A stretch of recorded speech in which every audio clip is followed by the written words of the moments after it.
jeune, j'ai commencé à être surveillant au collège Victor Hugo et après professeur de marketing parce que j'avais fait un unité de commerce avant de... Mes parents ne croyaient pas en moi, alors ils m'avaient envoyé faire du commerce. Donc j'ai eu un unité de commerce, après j'ai enseigné. Et mon proviseur, qui est mort depuis à Victor Hugo, disait « Pito, vous avez un bel organe ». On entendait dans la cour ma voix quand je faisais cours et que les fenêtres étaient ouvertes. Bien. Et après j'ai changé de voix et je fais dans le... Oui. Non mais je cherche le mot bon, rien pas. Voilà, écoutez, avant de donner la parole aux orateurs qui sont à côté de moi, donc effectivement, oui, bon, voilà. Et c'est donc ces orateurs qui vont nous encourager à aller de l'avant. On est dans cette période globalement troublée et anxiogène. Il a fallu, l'an dernier, on va revenir, on est passé en catastrophe en virtuel. Et c'était bien l'an dernier parce qu'on dénonçait l'expansion du numérique dans le monde et l'exclusion des personnes âgées. Donc c'était bien parce qu'on vantait quelque chose que l'on critiquait. Bon, alors c'est une période également qui nous incite à nous interroger. Attendez, le matériel ça marche plus. On l'a acheté chez Lidl. Oui, c'est pas terrible. Alors c'est une période qui nous incite à nous interroger afin de réorienter les modes de prise en charge du vieillissement comme la prise en charge des populations âgées. Alors il y a des rituels immuables comme le sont les colloques de l'Institut de gérontologie sociale. Nous organisons, je dis nous, mais il n'y a pas que moi, il y a toujours une équipe autour de moi, un tel rassemblement depuis 1984 avec le professeur Marius Audier. Alors ici, il n'y a que deux très vieilles personnes qui l'ont connu dans cette pièce, Jacques Boucro et moi-même. Voilà, puisque Jacques, moi j'étais un jeune enseignant du premier DU de gérontologie, deuxième DU en France et le premier à Marseille. Le professeur Audier avait déjà plus de 80 ans à l'époque, c'était un grand patron de médecine à Marseille. Et Jacques Boucro était mon étudiant. Voilà, on avait à peu près le même âge. Voilà. On a bien dit quand même. Et ensuite, j'ai eu la famille Boucro, les deux fils et son épouse. Bon, maintenant, ça s'arrête. Alors, donc depuis 1984, et notamment, j'ai organisé les 26 dernières années, au titre de l'Institut de gérontologie sociale et de feu le master Action gérontologie et ingénierie sociale de l'Université d'Aix-Marseille, qui était le diplôme que j'avais créé et que j'ai interrompu, dont j'ai interrompu l'existence, un peu comme Dieu, peut-être avant ce moment-là, avec mon départ à la retraite. En fait, je voulais le laisser à personne, donc j'ai préféré ne pas leur redemander le renouvellement, ce qui a beaucoup agacé l'université. Et alors, c'est l'occasion de saluer les anciens que je revois, dont certains qui n'ont pas revus depuis 15 ans, ici dans cette pièce. Vous n'avez pas changé, voilà. Parce qu'il y a ceux que je vois régulièrement, comme Laurent, comme Jean-Christophe. Oui, bien sûr, je le vois régulièrement. Voilà. Il y a Jean-Roch Vallès et d'autres que je n'ai pas vus depuis 15 ans et qui n'ont finalement pas trop bougé. Je les aurais reconnus, même dans une foule. Donc merci d'être venus. Alors, cette année spéciale, car elle marque aussi avec l'accord des membres de son bureau la fin de l'association des gérontologues ingénieurs sociaux, qui était l'association des anciens du master de gérontologie, à travers le monde, parce qu'on a eu des étudiants qui venaient, on a eu du Japon, on a eu des Portugais, il y a pas mal de pays quand même, et on a encore des gens qui sont installés dans les domaines. Et on avait même quelqu'un à Saint-Pierre-et-Miquelon, on peut le faire, c'est Miquelon. Non, ben, c'est un diplôme vivant. Alors, cette association sera fusionnée à partir de ce soir avec l'Institut de gérontologie sociale et son dernier président, Rémi Deschamps. Il est là, coucou. Rémi Deschamps étant devenu désormais le directeur de l'Institut, jusqu'à sa mort, évidemment. il a été choisi parce qu'il portait les valeurs qu'on a toujours défendues, etc. Pas que par moi, hein, l'ensemble du conseil d'administration. Alors, nous nous retrouvons donc ici pour l'édition 2021. Après, donc, je l'ai dit, les nombreuses péripéties rencontrées pour maintenir la version édition 2020, qui est visible gratuitement sur YouTube. Hein, bon, moi, j'y connais rien, mais Rémi s'y connaît bien. Donc, vous allez sur YouTube, vous tapez Institut de gérontologie, colloque 2020, et vous avez 4 dossiers, et vous pouvez me voir en boucle, alors la nuit, le jour, etc. Non, là, il y a toutes les interventions. Donc certaines personnes sont venues, sont là, Jacques, etc. Vincent, enfin, j'ai oublié personne, pas que les gens se laissent. Et ce colloque a eu lieu l'an dernier. Alors c'est vrai qu'en virtuel, ça a permis de toucher à peu près 700 personnes. En France et à l'étranger, on a même quelqu'un qui nous a regardé de Finlande. Vous n'avez vraiment rien à faire, c'est la période. En Finlande, je ne sais pas, c'est vraiment. Ce fut une expérience, certes numérique intéressante, mais rien ne remplace la qualité et la chaleur des contacts humains. Ça ne veut pas dire qu'il faut vous tripoter sans cesse toute la journée. Hein. Ceci évidemment en respectant des distances de sécurité. Et puis cette année, nous avons acheté une caméra. On espère qu'elle va fonctionner. C'est pas chez Lidl, mais c'était sur. Comment ça s'appelle le truc là Amazon, voilà. Enfin, pas moi, parce que je n'ai jamais commandé. Et donc ensuite, on mettra toutes les interventions sur YouTube. Hein, j'espère que Rémi et Adrien, tu seras corvé, je pourrais tuer. Adrien, c'est un ancien étudiant, voilà. Hein, il est très fort en vidéo. Comme ça, vous pourrez après revoir si ça vous a plu. Hein. Si ça n'a pas plu, vous pourrez le montrer à des gens en disant oui, c'était nul, regardez comme c'était nul. Bon, je salue les efforts déployés par les uns et les autres pour que nous soyons réunis aujourd'hui, c'est jamais de la part. Et en particulier alors Laurent Boucreau. Et je ne veux oublier personne parce que son frère n'est pas là, mais il veut toujours qu'on parle de lui. C'est son grand frère, après faire quelqu'un nerveux. Donc merci à Stéphane Boucreau aussi. Et puis merci au géniteur qui est là, présent, et qui nous accueille. Alors, dans ce très bel établissement, parce que les 2 premiers colloques qu'on a fait ici, c'était en construction. Et honnêtement, j'avais vu les photos, ça donne envie d'être vieux. Hein. Donc si jamais je mets un plan avant, pendant me prendre ici, voilà. Pas embêtant, hein, il faut. Moi je sais pas. Voilà. On avait un projet avec les enseignants du master, à une époque, c'était de tous finir dans le même EHPAD. Voilà. Et on s'est dit que le personnel se suiciderait, donc. Voilà, donc merci au Jardin d'Haïti qui nous accueille dans cet endroit fabuleux. Merci à Laurent avec sa gentillesse légendaire, son enthousiasme et son professionnalisme, sans pour autant qu'il se prenne au sérieux. Et c'est une humilité assez rare pour devoir être soulignée, parce que des divas, on en rencontre pas mal, et pas les meilleurs en général. Merci à toutes celles et ceux, anciens et visiteurs, qui ont fait le déplacement, qui prennent les risques d'être dans un cluster. Non, je vous rassure, tout le monde a été contrôlé. Et j'ai moi-même raccompagné une dame qui n'avait pas de passe et qui n'était pas vaccinée. Donc tous les gens qui sont ici sont vaccinés, sauf ceux qui avaient un faux, qui ont acheté très cher pour pouvoir venir au colloque. Maintenant, je vous demande, vous avez le masque, c'est moi qui l'ai mis dans chaque dossier, donc de conserver votre masque autant que possible. Et bon, évidemment, quand vous buvez le café que vous mangez, c'est pas la peine. Si vous faites une conquête dans la journée, ben, vous allez dehors, hein, voilà, discrètement. Et vous avez de quoi vous nettoyer les mains régulièrement pour pas monter partout. Voilà. Donc j'insiste beaucoup là-dessus, sur les règles de sécurité. Et on aérera régulièrement pour ceux qui sont claustrophobes et angoissés. Mais vous pouvez vous échapper quand vous voulez, la porte des derrière s'ouvre. Voilà. Alors, je voudrais remercier aussi pour partager ce temps d'échange et de rencontre, en particulier nos intervenants de la journée. Ils ne sont pas tous arrivés, il y en a qui est en route actuellement, en voiture. Et il me disait hier qu'il était dans le train et qu'il revenait de Paris spécialement pour moi, ensuite de venir à Lyon récupérer sa femme pour venir ensuite ici. Il y a des gens qui s'emmerdent de la vie, mais c'est pas possible. Moi j'ai la même femme depuis 49 ans. Elle n'est jamais venue à aucun de mes colloques. Ni en France, ni à l'étranger.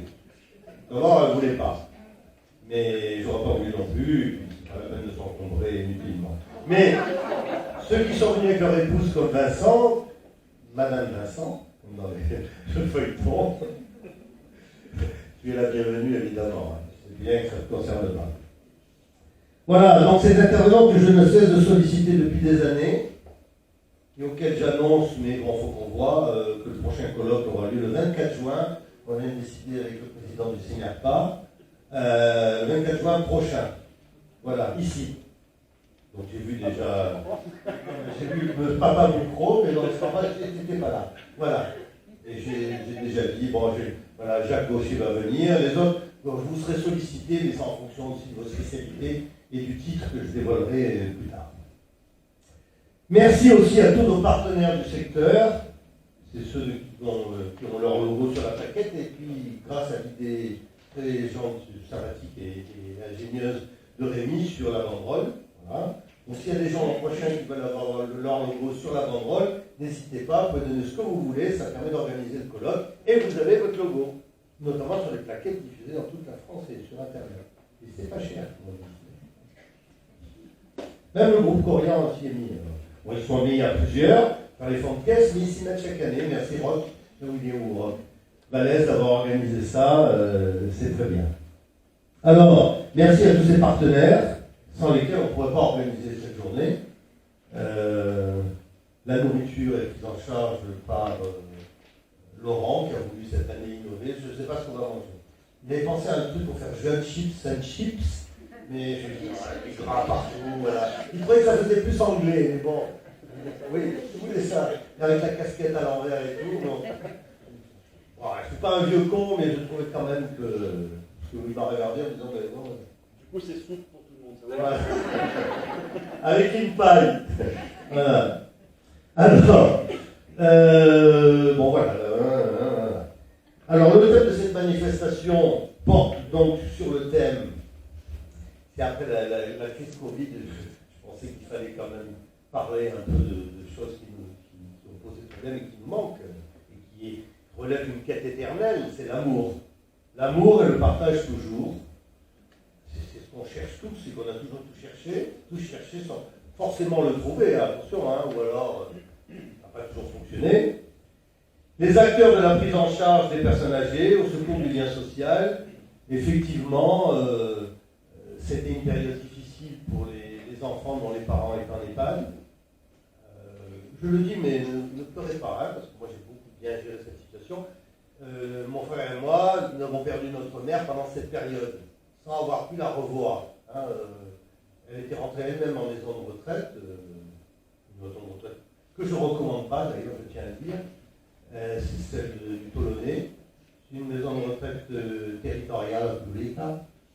Il n'y a personne le vendredi, personne le samedi, personne le dimanche. Et en 3 ans, je n'ai jamais vu la directrice, dont le prénom est Alice, mais pas au pays des merveilles. Voilà. Bref. Comme ça, j'ai réglé mes comptes et c'est fait. Mais franchement, n'y allez pas. Elle a voulu rentrer là-dedans parce que c'est une histoire de famille.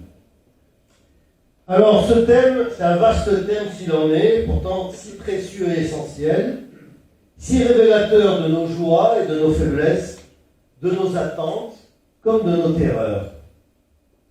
Nous entendrons sur la question un certain nombre d'intervenants, qui j'espère ont travaillé sur le sujet, que je remercie chaleureusement de leur présence, même les plus casse-pieds, sous la présidence de M. Éric Sanchez, mon ami et partenaire fidèle de l'Institut, qui est, alors il a un titre un peu large, mais qui ne reflète pas son humilité naturelle. Il est directeur des particuliers à la direction des activités sociales chez AG2R La Mondiale. Voilà. Un titre un peu soviétique, mais là, c'est content. Voilà. Donc, j'espère que vous saurez profiter des contributions comme des débats à venir. Et je vous souhaite une excellente journée. J'ai choisi exprès que les intervenants aient une demi-heure cette fois-ci plutôt qu'un quart d'heure, parce qu'en un quart d'heure, c'était très difficile. Donc il fallait mieux avoir moins de gens, et des gens qui avaient des choses à dire en une demi-heure. C'est plus intense, voilà, notamment nos philosophes, parce qu'un philosophe en un quart d'heure, il ne peut pas tout dire, voilà, mais en une demi-heure non plus. Enfin, on en saura déjà un peu plus. Voilà. Tu vois, Augustin, je préparais le terrain, et pas s'abonner. Alors, donc avant de commencer, nous allons passer la parole à notre hôte, Laurent Boucro.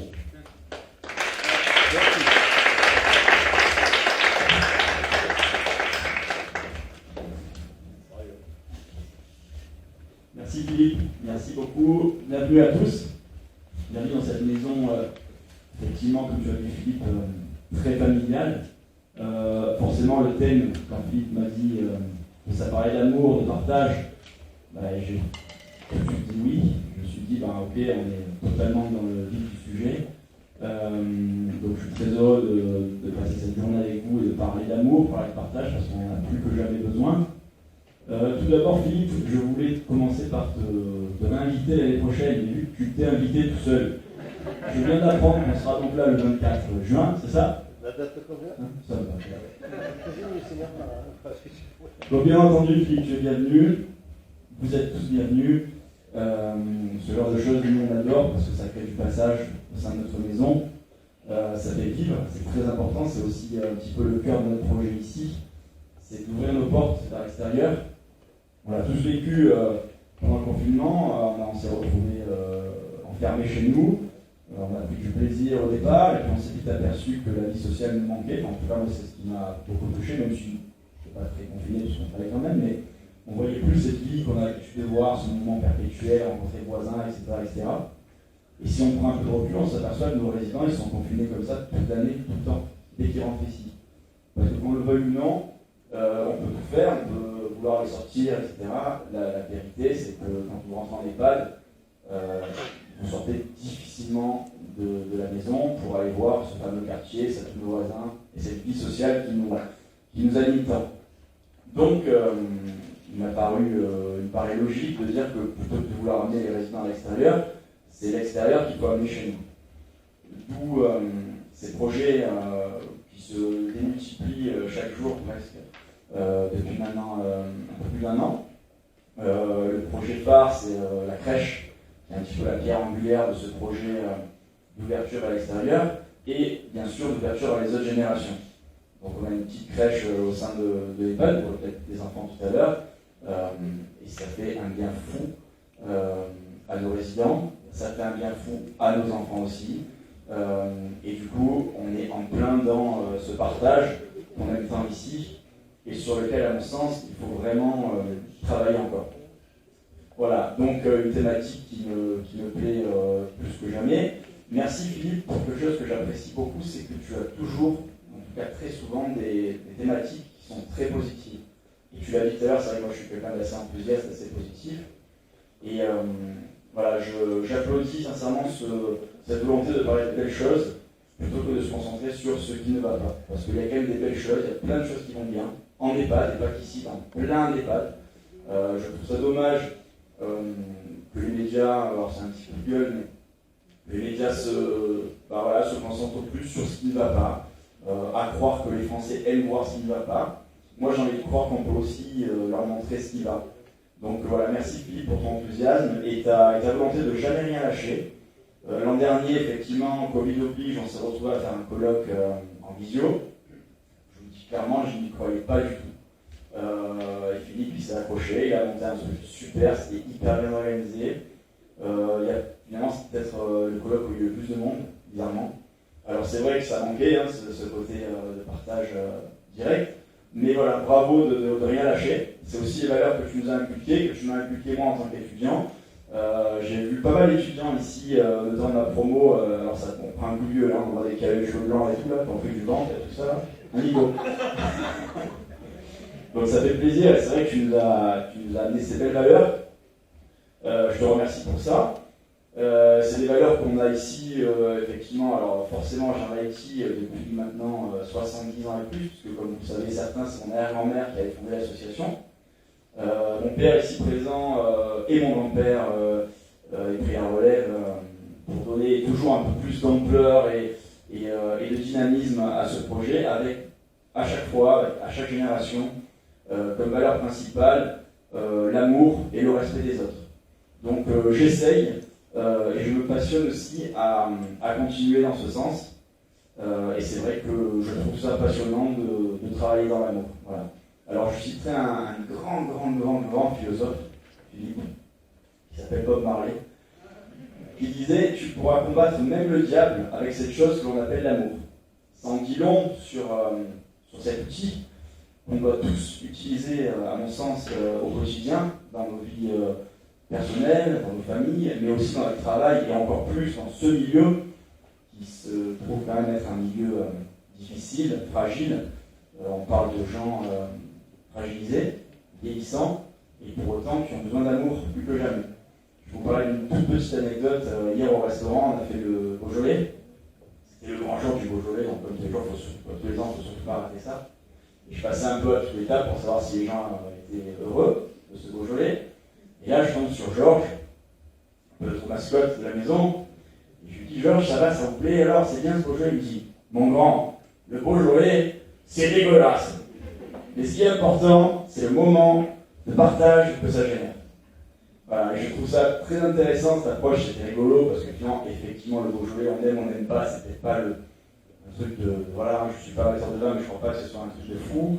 Mais c'est vrai que voilà, c'est le moment de partage, il faut le travailler sans cesse, trouver à chaque fois la porte à ouvrir pour accentuer ces moments, et c'est ça qui nous passionne ici. J'en profite pour remercier, alors tout d'abord, vous-même d'être ici. On a même quelques familles de nos résidents qui sont là. Merci à vous d'être présents, de partager avec nous ces journées intéressantes et passionnantes et dans lesquelles on va, j'espère, travailler encore et encore sur des thématiques qui vont nous faire avancer. Et bien sûr, je remercie nos soignants. Et là, encore une fois, je ne vais pas parler uniquement des soignants de notre EHPAD, mais des soignants en général, parce qu'il faut vraiment souligner le travail qu'ils font au quotidien, déjà de manière générale. Je pense sincèrement qu'il ne fallait pas attendre un Covid pour se mettre au balcon et les applaudir, parce que leur boulot, ça fait 150 ans qu'ils le font. Et avant le Covid, ils ont eu d'autres problèmes. Donc voilà, merci à eux. Sans eux, on ne serait pas là. Et nos résidents ne seraient pas si bien, et nos projets se développeraient pas si bien. Donc il faut vraiment souligner ça. Voilà, je les remercie. Grand respect à eux. Merci à tous. Encore merci Philippe. Et bien sûr, tu es bienvenu, j'ai envie de dire, à jamais. Il y a un moment où je vais arrêter. Alors, Bob Marley. Et bienvenue chez toi, bientôt. Du coup, je crois que tu voulais la chanson 7, fumette, tout ça. Pour mettre des plans. Oui, Bob Marley, il cherchait quand même l'amour, mais il se défonçait pour le trouver. Effectivement. Voilà. On peut y arriver sans brosse, je pense. Merci à tous.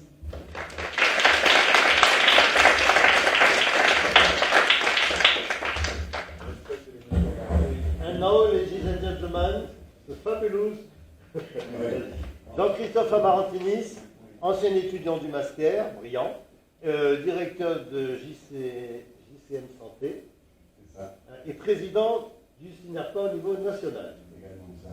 Ça va être compliqué pour moi d'intervenir, puisque vous avez tout dit, hein. Vous avez dit l'essentiel. Donc d'abord, bonjour à tous. Merci pour votre invitation, d'abord à titre personnel, mais également au niveau de la fédération que je représente. Vous dire aussi, Philippe, que vous m'avez marqué par votre empreinte universitaire, hein, puisque comme vous l'avez indiqué, je suis un ancien étudiant, et donc tous les conseils qu'il m'a prodigués, toutes les formations auxquelles j'ai pu participer, m'ont aidé tout au long de ma carrière. Donc pour ceux qui le découvrent, j'espère que vous aurez l'occasion de vous rapprocher de lui, même s'il vous a annoncé qu'il allait partir à la retraite. Lui dire aussi que je le remercie pour tout ce qu'il fait pour notre secteur et surtout pour le grand âge, hein, puisque voilà, c'est notre cause commune et il s'est toujours investi sans compter ses heures, sans compter son temps et, voilà, et surtout sans rien attendre en retour. Parce que là, il fait le rigolo, là, il nous dit des bêtises, il parle d'argent, de gonzesse, de machin, il fait tout ça, c'est du faux. L'important, c'est son engagement et voilà, ce qu'il n'attend pas en retour. Donc merci Philippe et je te rends hommage. J'en profite aussi pour rendre hommage à la famille Boucro, aux 3 générations qui se sont succédées ici. Ce sont aussi des amis personnels, ce sont des membres fidèles de notre syndicat, de notre conseil d'administration, et surtout ce sont des modèles depuis ces 3 générations pour nos adhérents, puisqu'ils ont toujours été visionnaires, avant-gardistes, et d'ailleurs il n'y a qu'à voir finalement l'établissement qu'ils ont réussi à refaire aujourd'hui. Donc, quand on parle d'intergénération, de lien avec l'extérieur, de plateforme de ressources, écoutez, je crois que on a qu'à ouvrir les yeux, regarder ce qui se passe pour comprendre que voilà, ils ont vraiment pris la mesure de ce qu'il fallait faire pour avoir un établissement qui est 20 ans d'avance. Donc, merci à vous. Je vais parler quand même un peu de mon syndicat aussi, puisque bon, si par hasard il y en a quelques-uns qui veulent adhérer, viendrez me voir ensuite et je vous donnerai les conditions pécuniaires pour y adhérer. Donc le SINERPA, c'est la première, alors c'est le syndicat national des établissements et résidences privées pour personnes âgées. C'est la première confédération du parcours de vie et de soins de la personne âgée. Elle fédère 3000 adhérents, dont 2000 EHPAD, 600 services d'aide et de soins infirmiers à domicile, des résidents seniors. C'est 300 000 personnes qui sont accompagnées chaque jour. Et c'est grosso modo 170 000 à 180 000 salariés directs qui interviennent pour le compte de nos adhérents. Pour faire le lien avec le thème d'aujourd'hui, je vais essayer d'être très rapide, puisque encore une fois vous avez tout dit, j'ai envie de vous dire qu'après des années d'évolutions diverses et surtout d'injonctions paradoxales en tout genre, qui nous ont éloignés, nous les opérateurs, de notre cœur de métier, il me semble qu'il est temps de revenir aux valeurs fondamentales en remettant l'usager au centre de nos préoccupations, en remettant les relations humaines au centre et au cœur de la vie de nos établissements, et en nous efforçant de rendre nos aînés acteurs et surtout moteurs de leur prise en charge au sein de nos équipes. Et bien sûr, et c'est essentiel je crois, mobiliser les aidants naturels, afin que les liens familiaux et intergénérationnels perdurent au maximum une fois que les résidents sont rentrés dans leur, entre guillemets, dernière demeure. Certes, bien sûr, je ne vais pas contredire notre politique générale qui est de conserver nos acquis, essayer encore d'améliorer nos plateaux techniques. D'ailleurs, la crise sanitaire a permis l'avènement, on l'a tous constaté dans les établissements, des nouvelles technologies. C'est bien grâce à ces nouvelles technologies que nos aînés ont pu conserver le lien avec l'extérieur, parce que ce confinement qui leur a été imposé, il a été brutal, il a été pour certains fatal, mais je pense qu'il aurait pu être beaucoup plus violent s'il n'avait pas réussi à utiliser un certain nombre d'outils modernes pour communiquer avec leur famille, avec l'extérieur. Vous dire aussi que, bien entendu, nous allons continuer à militer pour médicaliser nos établissements, parce que forcément le soin est extrêmement important pour nos structures. C'est le rempart absolu contre l'hôpital, contre l'hospitalisation, et donc il faut bien continuer à investir sur les soins dans nos établissements. Et enfin, pour terminer, avant de passer la parole à mon collègue de gauche, innover, soigner, réglementer, bien sûr, c'est important, mais cela ne doit pas nous détourner de notre mission principale, qui est de recréer un cadre de vie familial adapté en évitant au maximum de subir, et là c'est toute la difficulté de l'exercice pour nous opérateurs, donc en évitant à nos résidents de subir les contraintes institutionnelles qui sont impératives. Voilà, donc autant de sujets passionnants, j'imagine, qui ne manqueront pas d'être traités aujourd'hui par les brillants orateurs. Et en ce qui me concerne, je vous remercie encore à nouveau pour votre invitation et à très vite. Voilà.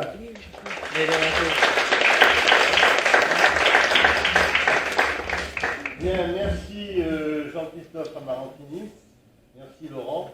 Et donc la journée est placée sous la direction et l'animation de mon ami Éric Sanchez, qui fait tellement bien ça que c'est la 3e année qu'on lui demande. Et donc tu peux noter, oh, le bel Écoutez, merci de cet honneur, de cette amitié si lointaine. Moi, j'espère aujourd'hui trouver des clés pour rester, je vais partir sur un plan différent, Philippe connaît ma vie actuellement. J'espère trouver des clés aujourd'hui pour rester sur ce chemin d'amour que vous avez tracé toutes et tous dans